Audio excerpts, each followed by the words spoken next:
Syederalun pengemudi mobil diduga anak petinggi Polri berinisial MM berusia 18 tahun menabrak seorang pelajar berinisial MSA berusia 18 tahun hingga tewas. Kecelakaan maut ini terjadi di Jalan Taman Marga Satwa Pasar Minggu, Jakarta Selatan pada Minggu 13 Maret 2023 sekitar pukul 2:20 waktu Indonesia Barat saat MM mengemudikan Mercedes-Benz atau Mercy. Ketika kejadian, MSA dan temannya SBA berusia 18 tahun tengah berboncengan menggunakan sepeda motor Honda Vario. Saat itulah motor Honda Vario yang dikendarai MSA dan SBA tertabrak mobil Mercy yang dikemudikan MM.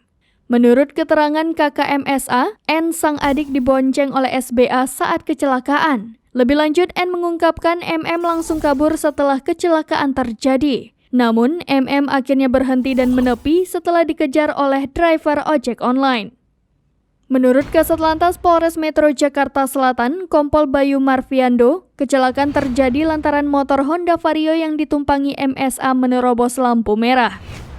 Bayu menjelaskan sebelum kecelakaan terjadi, MM yang tengah mengemudikan Mercy sedang melaju dari arah Pejanten di Jalan Taman Marga Satwa.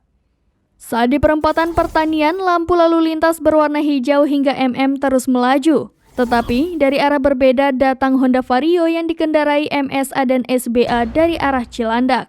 Diduga SBA yang mengemudikan Honda Vario menerobos lampu merah sehingga terlibat kecelakaan dengan Mercy. Buntut kecelakaan itu, MSA pun meninggal dunia di lokasi kejadian. Sedangkan SBA harus menjalani perawatan di rumah sakit hingga kini. Kabarnya, SBA tengah kritis dan tidak sadarkan diri.